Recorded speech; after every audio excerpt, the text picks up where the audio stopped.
నమస్తే, నేను మీ Teja. Middle east countries లో జరుగుతున్న ఈ వార్ నేపథ్యంలో భారత్ ప్రధానమంత్రి రేపు సాయంత్రం 6:30 గంటలకి అన్ని రాష్ట్రాలకు సంబంధించిన సీఎంలతో ఒక సమావేశం ఏర్పాటు చేసి ముఖ్యంగా ఈ ఏదైతే పెట్రోల్, డీజిల్ అలాగే గ్యాస్ వీటి ధరల పెంపు గురించి మాట్లాడే ప్రయత్నం జరుగుతుందంటూ కూడా చాలా మంది చెప్తా ఉన్నారు.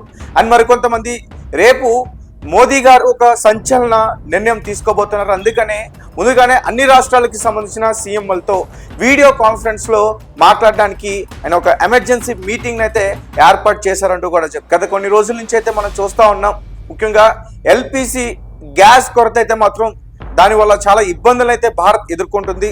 అలాగే పెట్రోల్, మోదీ గారు ఎప్పుడైతే పార్లమెంట్లో వీటి గురించి మాట్లాడారో దాని తర్వాత ప్రజలు నిజంగానే భయాందోళనకి గురయ్యి పెట్రోల్ బంక్కి చాలా మంది అధిక సంఖ్యలోకి వెళ్ళడం, ట్యాంకులు ఫుల్ చేయించుకోవడానికి ప్రయత్నించడం, లేకపోతే వారి దగ్గర చిన్న చిన్న ట్యాంక్స్ లేదంటే ఇంట్లో ఉన్న డ్రమ్స్ లాంటివి తీసుకెళ్లి అందులో ఫుల్గా పెట్రోల్ పట్టించుకుని తీసుకొచ్చే ప్రయత్నం చేశారు. దానికి సంబంధించిన విజువల్స్ అన్ని కూడా మనం క్లియర్గా చూడొచ్చు. అలాగే ఈ రోజు ఎవరు ఊహించిన విధంగా పెట్రోల్ యొక్క ధరలు కూడా పెరిగాయి. ముఖ్యంగా నయోరా ఏజెన్సీకి సంబంధించి ఏదైతే ఉందో రష్యాకు సంబంధించిన సంస్థ పెట్రోల్ కి 5 రూపాయల వరకు కూడా పెంచింది. అలాగే డీజిల్ కి 3 రూపాయల వరకు కూడా రేట్లు అయితే పెంచొచ్చు. కేవలం పెట్రోల్, గ్యాస్, డీజిలే కాకుండా నిత్యావసర సరుకుల పైన కూడా రేట్లు అధికంగా పెరిగే అవకాశం కూడా ఉందని చెప్తా ఉన్నారు. అయితే మోదీ గారు రేపు సీఎంలతో మాట్లాడుతున్నారు.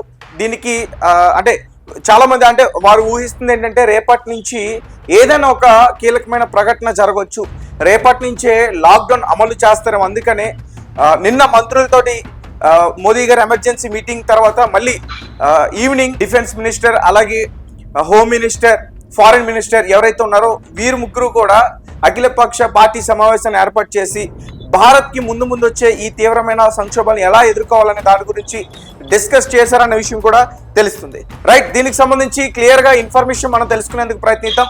మా ప్రతినిధి మంజునాథ్ లైన్లో ఉన్నారు, ఆయనతో మాట్లాడే ప్రయత్నం చేద్దాం.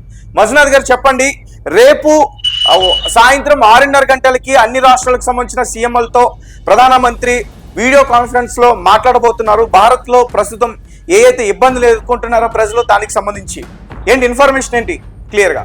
సార్, రేపు 6:30కు మనకు వీడియో కాన్ఫరెన్స్ ఉన్నట్టు తెలుస్తుంది సార్. మోడీ గారు మంచి నిర్ణయం తీసుకున్నారు. ఎందుకంటే ప్రస్తుత పరిస్థితుల్లో ప్రజలకు చాలా అసౌకర్యంగా ఉంది.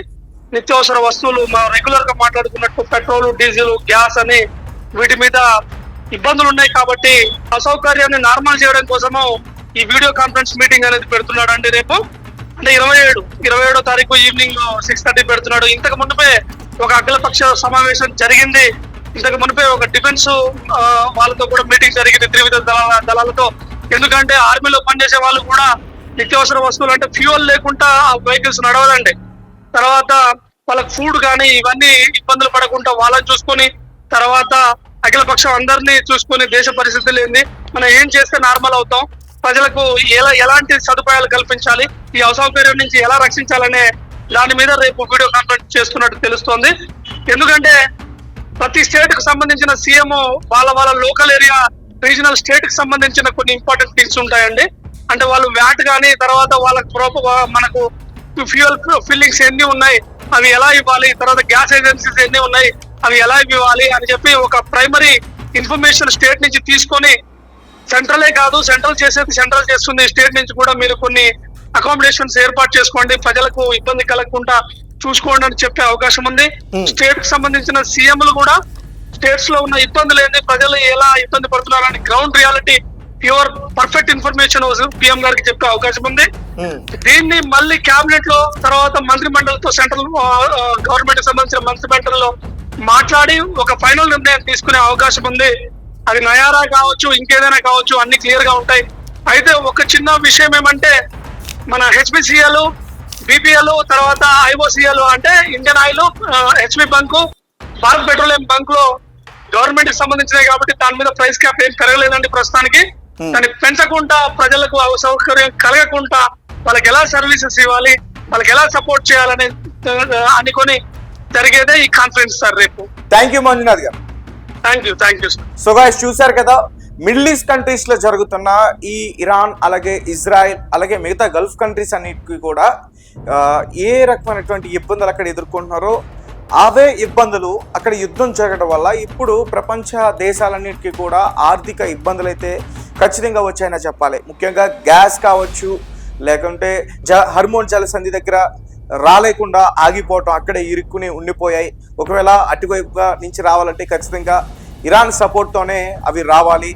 ఒకవేళ ఇరాన్ సపోర్ట్ లేకపోతే అవి అక్కడి నుంచి రావడం కష్టం. ఎందుకంటే ఇరాన్ యుఎస్కి అలాగే ఇజ్రాయెల్కి సపోర్ట్ చేస్తున్న కంట్రీస్ని కూడా హెచ్చరిస్తూ ఉన్నాయి, వారిని కూడా అటాక్ చేస్తూ ఉంటూ కూడా డైరెక్ట్గానే చెప్పాయి. అయితే ఈ రోజు అయితే మాత్రం నిజానికి ఇరాన్ భారత్కి ఒక గుడ్ న్యూస్ అయితే చెప్పింది.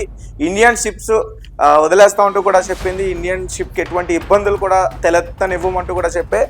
అలాగే నిన్న అఖిలపక్ష పార్టీ మీటింగ్ సమావేశంలో అక్కడ మన భారత్కి సంబంధించిన ముఖ్యంగా ఈ ట్రేడింగ్ షిప్స్ ఏవైతే ఉన్నాయో ఒక 3 షిప్లు అయితే మాత్రం ఇంకొక 4-5 రోజుల్లో ఇక్కడికి తీసుకొచ్చే ఏర్పాట్లు కూడా జరుగుతాయంటూ కూడా చెప్తా ఉన్నారు. అలాగే గల్ఫ్ కంట్రీస్లో ఎవరైతే భారత్కి సంబంధించిన ప్రజలు అక్కడ ఇరుక్కుని ఉన్నారో వారిని కూడా సురక్షితంగా భారత్కి తీసుకొచ్చే ఆలోచనలు కూడా చేస్తూ ఉన్నాం. ఇప్పటికే చాలా మందిని తీసుకొచ్చే ఇక మీదట కూడా తీసుకొచ్చే ప్రయత్నం చేస్తూ ఉంటున్నారు. ఒక పక్క ఇజ్రాయెల్, ఇరాన్ భీకరంగా దాడులు చేసుకుంటూ ఉన్నాయి. అలాగే ఇరాన్ కూడా గల్ఫ్ కంట్రీస్ పైన చాలా తీవ్రంగా దాడులు అయితే చేస్తూ ఉన్నాయి.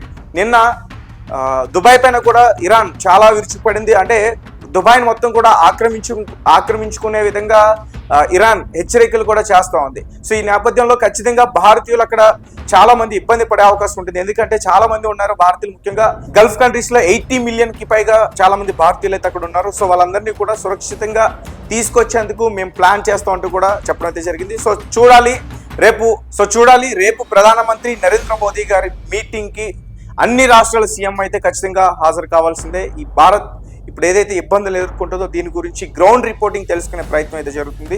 సో మరి తర్వాత ఎటువంటి డెసిషన్ తీసుకుంటారు, ఏదైనా కీలక ప్రకటన ప్రజలకి తెలియజేస్తారా? ఆల్రెడీ మోదీ గారు హెచ్చరించారు, ప్రజలు జాగ్రత్తగా ఉండాలి, సిద్ధంగా ఉండాలని. అప్పటికే ప్రజలు చాలా మంది భయపడుతూ ఉంటారు ఏ టైంలో ఏ ప్రకటన చేస్తారని చెప్పి. ఇప్పుడు సీఎంలతో ఒక ప్రత్యేక మీటింగ్ని ఏర్పాటు చేయబోవడంతో ప్రజలకి ఒక రకంగా ఒక భయం అనేది ఖచ్చితంగా ఉంది. సో చూద్దాం మరి ఎటువంటి నిర్ణయాలు తీసుకుంటుందో కేంద్ర ప్రభుత్వం అలాగే రాష్ట్ర ప్రభుత్వాలు.